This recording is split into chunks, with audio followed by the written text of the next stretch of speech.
If Kobe was that damn good, Kobe was on the team with Shaq. Shaq had them 3 MVPs. He sacrificed. He did, because he all those finals where he helped me win a championship, he damn sure could have easily got finals MVP, but that was our plan. Big dog, you eat for the first 3, and the 4th I take over. Shaq had them 3 finals MVPs. You weren't even the best player on your team, bro.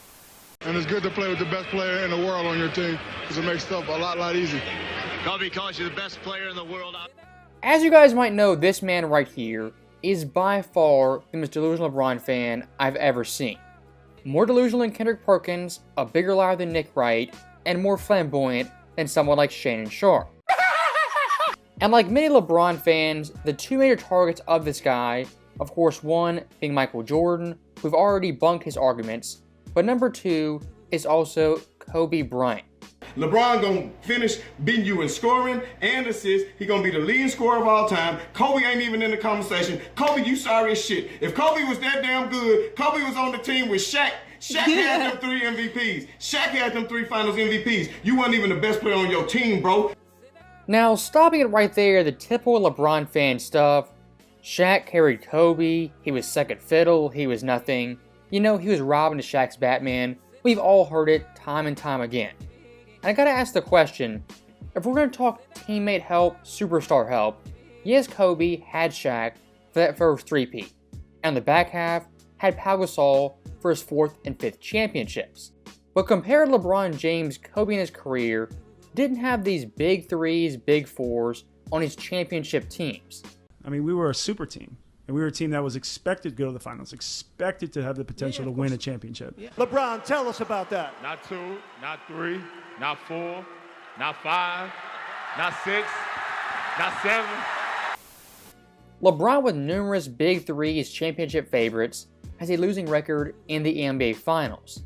And looking at the Heat specifically, the overpowered super team, not 1, not 2, not 3, they went 2-2 in the finals and actually underachieved. For both the Shaq and Kobe duo or the Pau and Kobe duo, one thing you can't say about those teams is that they underachieved. And one thing I do want to hit on very quickly, Kobe in the first 3-peat, he was 20, 21, and 22 years old. Is there any player in league history at that age who been a better player the first option playing alongside a prime Shaq? Nope. And look, while Shaq was a fantastic player in his prime, the most dominant player ever, he was a very flawed all-time great legend. As of course late in games, not really a shot creator, a guy who takes big time shots or creates shots for others. In a lot of ways, Shaq and LeBron James, they are very similar. Great physical forces of nature who need a sidekick guard to close games for them and hit big time shots. Because of course those guys, big time clutch moments weren't their forte and their best attribute. James drives, falling away, misses seconds. James on the drive, goes inside, misses. And if you want to talk clutch time play in the NBA Finals, Kobe with Shaq, LeBron with D-Wade, I mean these stats are pretty damning. LeBron and South Beach in the Finals, 32 points, 35% shooting. Kobe, 46 points, far superior shooting, with less turnovers. And you might ask, how many shots do they take, how many games they play? Well, LeBron played 14 clutch time games to Kobe's 9, and despite that, had less points. Total shots LeBron James took 30, Kobe only 29.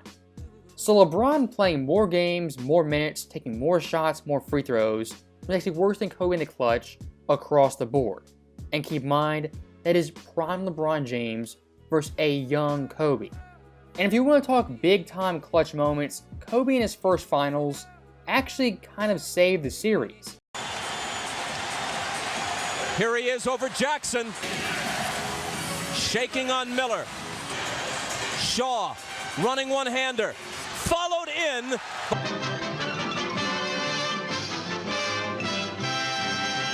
Kobe, at only 21 years old in the NBA Finals, took over on the biggest stage and changed the entire series. LeBron's first finals with D-Wade, yes, he changed the series, but in the opposite effect. As LeBron in the fourth quarters, he was anemic, a no-show, and is absolutely pitiful. So then guess what happened to you? Then y'all got y'all ass whooped by Detroit in 2004. Detroit whooped that ass. Detroit put y'all ass out. What happened? Detroit beat y'all 4-1. Kobe was over there crying with tears running down his face. I remember he was crying like a little hoe that he is. And then guess what else happened? Guess what else happened? The same team that put Kobe out, them same Detroit Pistons, guess who beat him the next year? LeBron James. Now, stopping that right there, this guy's point, I think the point he's trying to make is that Kobe in 04 versus the Pistons got embarrassed and lost. And LeBron James, being the quote-unquote better player, beat that same team the very next year. Now, that might be a good point if any of it was true. Kobe in 04, yes, lost in the finals. But LeBron the next year in 05, he didn't play the Pistons or even make the playoffs. Now looking at 06, Cleveland made the playoffs and played Detroit. Now what happened? Cleveland in the series lost in 7, blowing a 3-2 lead. Now finally in 07, 3 years later, the Cavaliers would play Detroit and actually beat them. But looking at this series, it wasn't the same 04 Pistons team that Kobe lost to, as of course their big time departure was Ben Wallace, their best defender, arguably the best defender in the NBA, as was Larry Brown, their Hall of Fame head coach. You can't handle the truth. Now, looking past those obvious lies, comparing common opponents Kobe and LeBron James in the playoffs, it does get pretty interesting. As looking at both their careers, there is tremendous overlap. First off, the 07 Spurs, who LeBron in the finals lost to 4-0.